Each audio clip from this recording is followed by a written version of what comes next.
What if I told you that a 25-year-old once achieved nearly 30% annual returns for over a decade using just 7 simple rules? That young investor was Warren Buffett, and today I'm going to reveal exactly how he did it. Stick around because by the end of this video, you'll have the same blueprint that transformed an unknown young man into the world's most successful investor. Picture this. It's 1957, and a 25-year-old Warren Buffett starts his first investment partnership with just 7 investors and $105,000. Fast forward 12 years to 1969, and that partnership had generated an average annual return of 29.5%. While the stock market was delivering modest gains, Buffett was absolutely crushing it. But here's what's fascinating. He wasn't using complex algorithms, insider information, or cutting-edge technology. He was using 7 devastatingly simple rules that anyone can follow. Now, before we dive in, I need to set realistic expectations. I'm not promising you'll match Buffett's returns. The man dedicated his entire life to investing and possesses extraordinary wisdom. But if you can master these 7 principles, they will dramatically improve your long-term investment performance. These aren't just theories. They're battle-tested strategies that created one of history's greatest fortunes. Let's start with rule number 1. And this might be the most important lesson you ever learn about investing. When you buy a stock, you're not buying a piece of paper or a ticker symbol on your screen. You're buying a piece of an actual business. This revelation came to Buffett when he first read The Intelligent Investor by Benjamin Graham, who later became his mentor.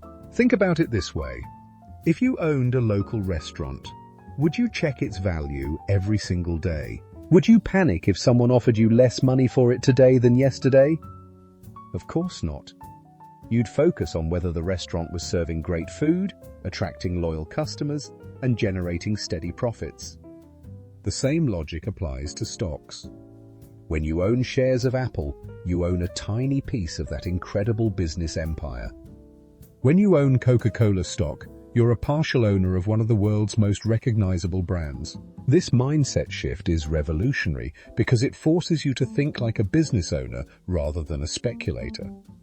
Business owners focus on long-term fundamentals, profit margins, competitive advantages, customer loyalty, and growth potential. They don't get distracted by daily price fluctuations or market noise.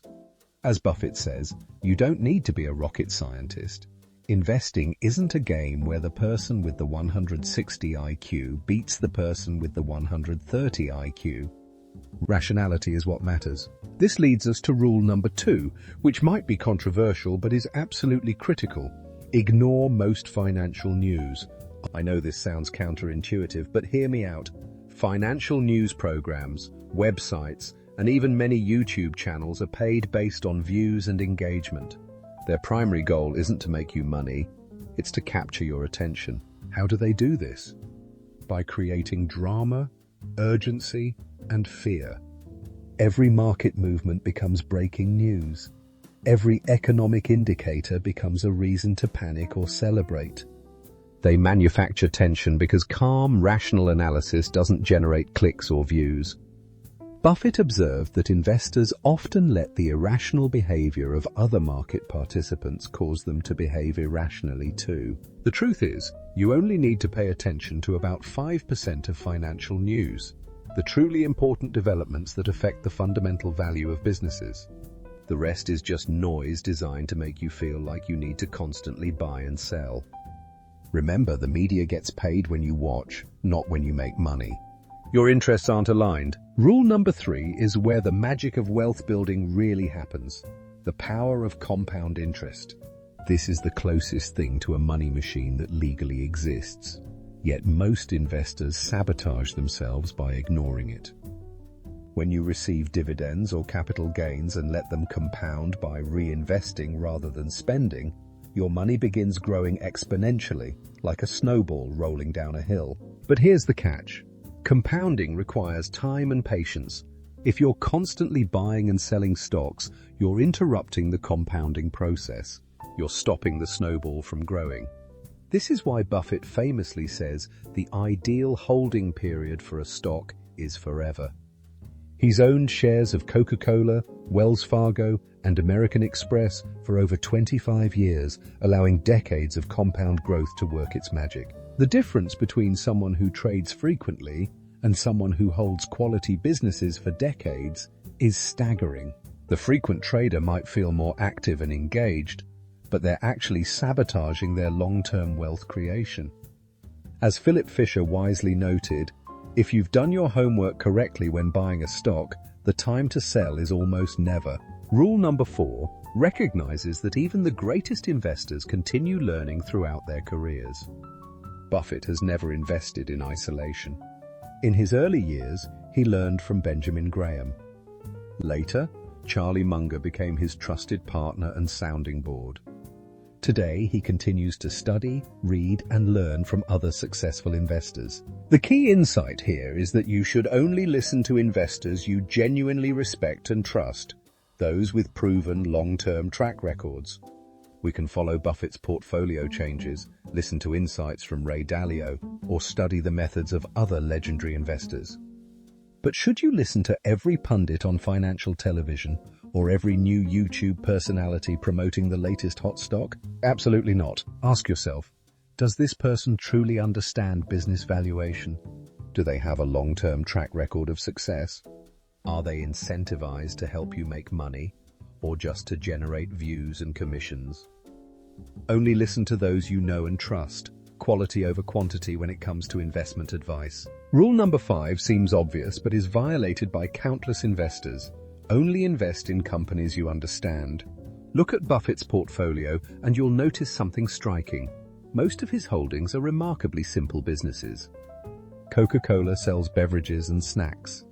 Southwest Airlines operates flights. Apple makes phones and technology products.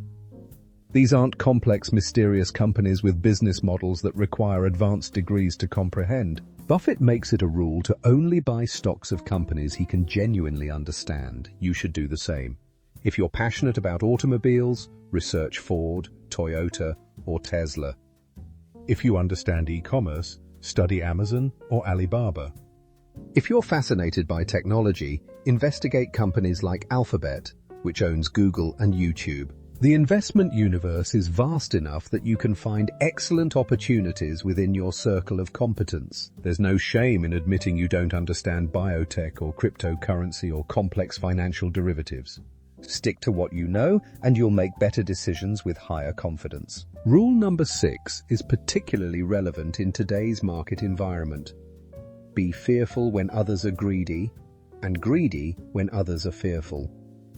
This contrarian principle is one of Buffett's most famous quotes, and it's especially important during periods of market extremes. Consider our recent market conditions.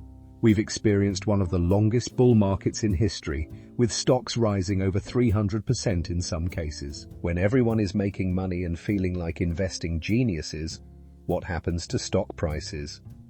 They get bid up to dangerous levels. Everyone wants to invest, driving prices higher and making it increasingly difficult to find genuine bargains. These are the times when Buffett becomes cautious. Despite having hundreds of billions to invest, Berkshire Hathaway currently holds over $128 billion in cash, more than ever before. Buffett isn't being pessimistic, he's being patient. He knows that when panic eventually strikes the market, that enormous cash position will allow him to buy amazing businesses at discounted prices. This contrarian mindset requires emotional discipline. When everyone around you is getting rich from stocks, it's tempting to throw caution to the wind. When markets are crashing and financial media is predicting doom, it's terrifying to buy. But the best investment opportunities often arise during periods of maximum pessimism, when quality businesses are trading at temporarily depressed prices. Finally, rule number 7 might be the most important of all. Never pay an infinite price for any business, no matter how wonderful. This is where valuation becomes critical. Every stock, no matter how excellent the underlying business, has a price that makes it a good investment and a price that makes it a terrible investment. Think of it like buying a luxury car. A Lamborghini might be an incredible automobile with superior engineering and craftsmanship, but that doesn't mean it's worth any price. At $350,000, you might consider it reasonable for what you get. At $3.5 million, even the most devoted car enthusiast would probably pass. The same logic applies to stocks. As Buffett explains, price is what you pay, but value is what you get. A company might have excellent management, strong competitive advantages, and bright growth prospects. But if you pay too much for those qualities, you'll achieve poor returns. This is why learning to calculate intrinsic value, what a business is actually worth based on its ability to generate cash flows, is so crucial. Many investors fall in love with companies and ignore valuation entirely. They'll pay any price for their favorite businesses, assuming growth will eventually justify the cost. This approach can work during bull markets, but it's a recipe for disappointing long-term returns. Even the best companies can be overpriced. Let me tie all these rules together with a crucial insight. Successful investing is ultimately about mindset and discipline, not intelligence or complexity. You need to understand that stocks represent ownership stakes in real businesses. You must ignore the constant noise and focus on fundamentals. You have to let compound interest work over long periods without interference. You should learn from proven experts while ignoring the crowd of unreliable voices. Most importantly, you need to invest only in businesses you understand, maintain emotional discipline during market extremes, and never forget that valuation matters regardless of quality. These principles seem simple because they are simple, but simple doesn't mean easy. The challenge lies in maintaining this discipline when emotions are running high and everyone around you is doing the opposite. Remember, Buffett's partnership didn't achieve those remarkable 29.5% annual returns through luck or market timing. They came from consistently applying these 7 principles year after year, regardless of market conditions or popular opinion. The approach worked in the 1960s, and these same principles continue working today. The beautiful thing about these rules is that they're timeless. Markets may become more complex, technology may advance, and new investment vehicles may emerge, but the fundamental principles of successful investing remain unchanged. Businesses that generate strong cash flows, maintain competitive advantages, and are purchased at reasonable prices will continue creating wealth for patient investors. So there you have it. Warren Buffett's 7 rules for achieving extraordinary investment returns. Think of stocks as pieces of businesses. Ignore most financial news. Harness the power of compound interest. Learn from trusted experts. Invest only in companies you understand. Be contrarian during market extremes, and never forget that valuation matters. Follow these principles consistently, and you'll beat most investors while building genuine long-term wealth. These aren't get-rich-quick schemes or complex strategies requiring constant attention. They're simple, proven principles that have created more wealth than any other investment approach in history. The question isn't whether they work. Decades of evidence prove they do. The question is whether you have the discipline to follow them, especially when doing so feels uncomfortable or goes against popular opinion. Start implementing these rules today, and future you will thank you for making this decision.